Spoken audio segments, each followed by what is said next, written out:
did you go? We used to be kids, now I feel so grown. I miss being free to be me, not alone. I used to have friends, but we don't talk anymore. I guess that's on me, I got busy. I used to drink soda, now I switched to whiskey. I didn't want time to pass, but time is fast. I just wish you were more than memories. I got kids now, but I'm a kid now. I haven't grown in my mind, just my skin now. I don't get taxes, I hate chores, I hate mail, bills, and miss the outdoors.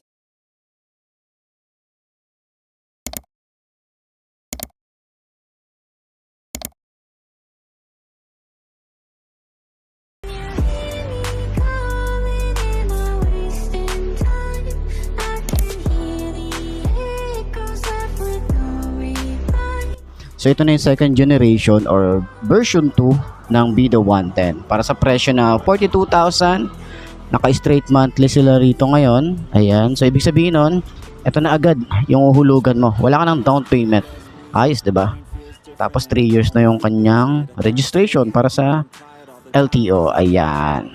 So ayun mga boss, no, sa lahat ng mga nagtatanong magkano nga ba ang ganitong motorcycle, ito ay nagkakahalaga ng 44,500 kapag kinuha nyo ng cash. At syempre available din po yan sa installment. Ilalagay ko sa screen nyo para at least meron tayong reference kapag kinuha nyo ng hulugan. So sa tingin nyo, sulit nga ba ang presyo niya ngayong 2025? Comment nyo naman yan, at para dun sa mga nakagamit na ng ganitong motorcycle, baka pwede nyo i-share din sa comment section. Ano nga ba yung mga naging experience nyo sa motorcycle na to? Ayos na ayos yan. Ayun na nga, para sa kanyang headlight, isa sa mga nagustuhan ko din dito kasi nga yung mga ganitong motorcycle na nakikita natin is talagang naka bulb type, pero yung isang to ay naka LED na. Meron din tayong park light dito na LED rin, maporma yung kanyang design, maganda yung paint job, bonus yun. So good job tayo rito para kay Motoposh. Pakita ko pa rin sa inyo iba pa nilang kulay siguro sa susunod na vlog. Okay, so ayun na nga, meron din tayo rito 3 bolts. Tapos yung motor na to ay talagang nakangiti. So ayan, meron kasi siyang parang naka-smile dito. Tapos ito yung naging mata, ito yung naging bibig, 'di ba? And then yung decals niya, minimalist lang. Meron tayo ritong red lining, gray and white. Tapos dun din sa may side pairings. And then yung kanyang signal light is LED rin. So halos lahat ng ilaw nito ay naka-LED na. Meron din tayo ritong park light para kitang-kita tayo sa side view. Meron tayong parang carbon fiber finish dito. And then aggressive, tsaka may mga patulis yung kanyang design dito. Kita niyo yung mga design na yan. Ayan, may mga patulis na design tayo rito. Para tayo may winglet dito. And then bulky yung kanyang front fender. Ayan, tapos ito rin yung plastic na ginamit. Tapos mahaba yung ating extension at matte finish naman to. So meron tayong mga ganitong design para sa mga wire natin, hindi siya yung kalat-kalat, 'di ba? So maganda rin yung kanyang telescopic fork, kulay gray, glossy finish. Naka-wide spoke tayo rito. Ang size dito ay 2.5 by 17. Maganda yung tires niya, mabalahibo. At isa pa sa nagustuhan ko rito ay naka single disc brake tayo rito. Meron siyang touch ng gold, naka dual path caliper, tapos ang isang to ay parang naka combi brake. Ito yung device na yan, oh. Ayan, anti-lock braking. Ayan pa nga nakalagay, oh, 'di ba? Parang may ABS tayo rito. Ayos, 'di ba? Ganda ng ganito. So ito pa lang yung nakita kong merong ganito na motorcycle tapos mababang CC, 'di ba? So yun ang mga best, no, nakita na rin natin at marami nagre-request ng walk around na to. Itong Rusi Blade 125. Ngayon ko lang din nakita to. Available po yan dito sa may Malolos branch ng Rusi. Okay, ano bang meron dito sa motorcycle na to? Inspire lang naman siya sa Smash Legendary. Okay, dun siya inspire. Alam niyo naman yan kung anong sinasabi ko. So sa kanyang headlight, mapapansin natin LED na yung ating headlight dito. Yan, maganda na yung upgrade para dito. Yung forma niya, alam naman natin kung saan talaga siya formado, no? May mga lining din tayo rito, may mga pakanto na design. Pagbaba natin may Rusi. Pero sana dito, ang comment ko lang, medyo bawasan yung Rusi na logo. Tulad na to, sana dito bawasan to, alisin nyo nandito, alisin nyo nandito sa shock. Okay, yung dito lang okay na. Nandito sa harap, okay na yan. So, comment ko lang naman. At meron tayo ritong bolts. Yung iba naglalagay ng basket para sa mga pinamili nila or additional storage para in case na kapag kailangan natin ng storage, may mailalagay sila dyan. Pwede nyo rin yan paglagyan ng mini driving light. Meron tayong lining na yellow. Meron tayo ritong gray and brown ba to? Gray, yan, dark gray, and then yung kanyang signal light is halogen bulb. Ayan, may mga patulis tayo na design. Yung kanyang fender, bulky, and flexible. May extension tayo na matte finish na kulay black, and then telescopic fork na may rose dito na sticker. Mugs natin dito. Naka-tube type pa rin naman tayo rito at yung size dito ay 2.5 by 17. Additional feature siya. Dito naman sa handlebar natin ay naka-upright position tayo rito. Ayan, so analog type yung kanyang panel. So sana dito mag-upgrade din sila, no, sa mga susunod na version na mali naman natin magkaroon sila ng ibang version na naka fully digital, 'di ba? Ayan, pero kitang-kita natin dito yung mga details niya. Dito yung speedometer, yung kanyang signal light, isang blink lang yan, gear indicator na 1 to 4, neutral pag naka high beam, and then yung fuel gauge. Yung switches niya, ordinary plastic na ginagamit ni Motoposh. Ayan. So meron tayo rito ang park light, headlight, electric starter, dito sa side, high and low, signal light, busina, and then choke. Ayan, kasi carb type pa rin yung isang to. Sa grip niya, maganda rin. Tapos makapit din siya. Yung throttle, sobrang babaw nito. So ito ay naka semi-automatic. Ayan, wala silang nilabas nito na naka-clutch. Okay? So levers, manipis lang yung kanyang levers. Ayan, smooth lang din. Okay? Pagbaba natin, meron tayo ritong utility hook. Pwede natin siyang itago. Hindi natin siya kailangan. At kagandahan din dito, meron tayo ditong USB charging port para sa mga mahabang biyahe natin at kailangan natin mag-charge. Meron tayong side pocket at magandang ignition.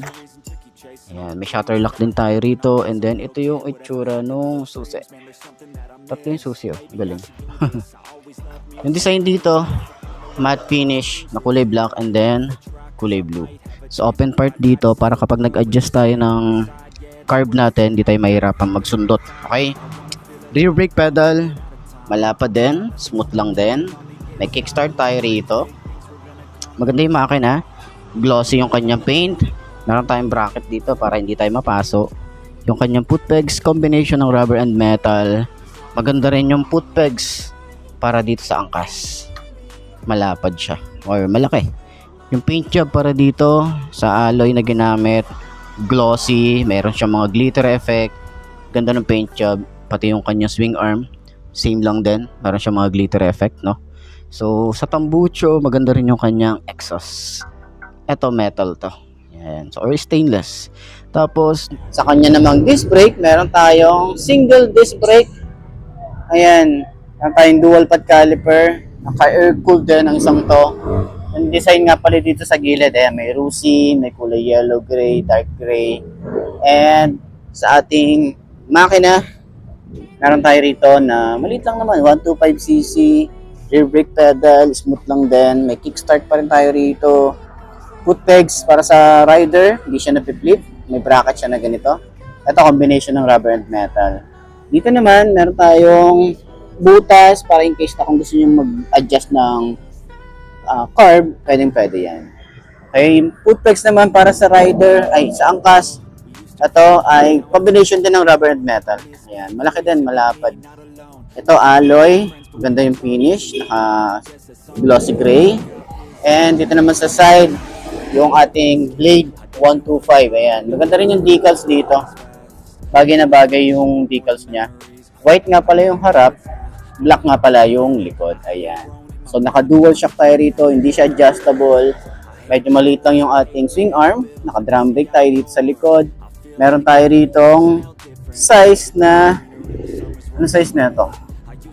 2.75 by 17, tube type pa rin naman yan. Forma ng ating tambucho, meron tayong cover na metal. Simple lang yung ating pinaka-tambucho. Ayan. So sa kanyang panel gauge, meron tayo rito na analog type. Ayan yung itsura. Meron tayong speedometer, odometer, signal light, isang blink lang, neutral, 1 to 4, naka-high beam, fuel gauge, and sa mga switches naman natin dito, simple lang, ordinary plastic na ginagamit ni Rusi. Naka-dual shock tayo rito. Hindi siya adjustable, pero magandang klase rin yung shock niya. Naka-drum brake tayo dito sa likod, naka-wide spoke, ang size dito ay 2.75 by 17. Same lang din yung design dito sa likod. Mabalahibo din siya. So dito naman mapapansin natin meron tayong parang carbon fiber finish dito sa may bandang side. And then yung decals, ayan, meron tayong red lining, white lining, tapos faded yung design dito. Ayan. Tapos may mga pakanto or may mga pa-curve na design, no? So makikita mo dun sa matte finish niya. Makikita mo yung mga shadow. Yun yung kagandahan ng matte. Dito naman sa kanyang taillight, naka LED na rin tayo rito. Maganda rin yung design. Split type, signal light niya dito na rin. So hindi na siya nakausli, 'di ba? At least hindi tayo masyadong hirap or maganda yung mga ganito kasi hindi siya basta-basta napuputol. Okay? So may reflector, lagay ng plate, malapad yung ating fender dito sa likod. Dito naman sa grab bar, malaki din siya. Tapos combination din ng rubber and metal. Ayan, kung ahawa ka dito. Ganda rin, solid. Sa upuan, yung leather na ginamit, maganda rin. Tapos may motopush dito na kulay gold. Makapal yung foam, maganda yung design, may mga stitches. Dito, may stitches siya. Two-tone naman siya. Pagka gray, tapos black. Ayan. Ganda yung leather na ginamit. Sobrang lambot din ng foam. Hanggang dito, makapal. Sa may OBR niya.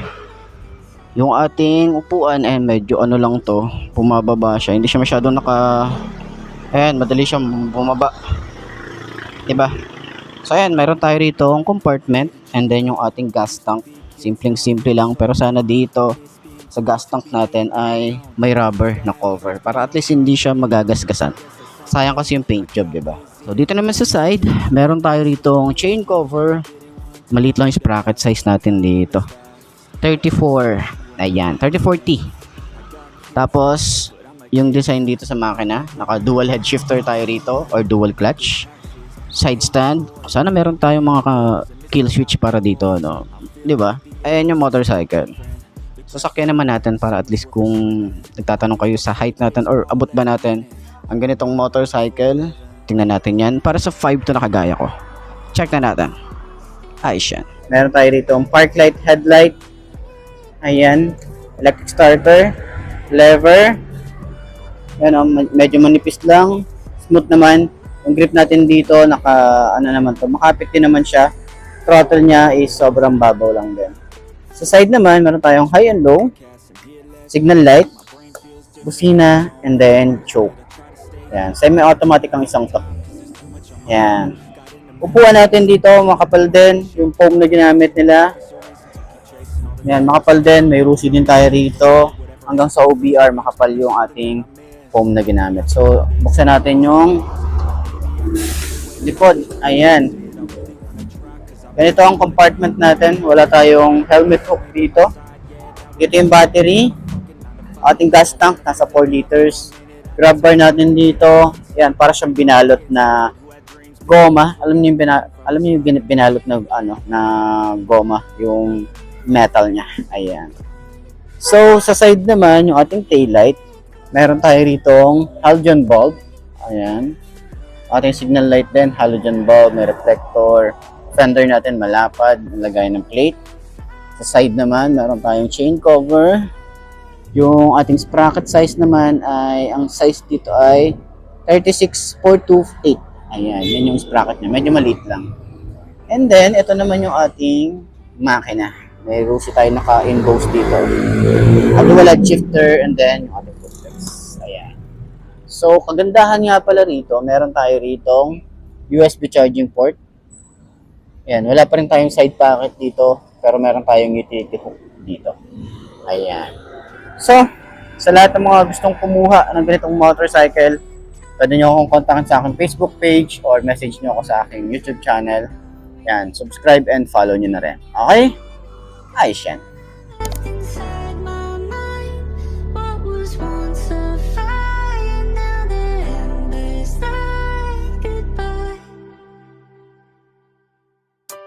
where did you go? We used to be kids, now I feel so grown. I miss being free to be me, not alone. I used to have friends, but we don't talk anymore. I guess that's on me, I got busy.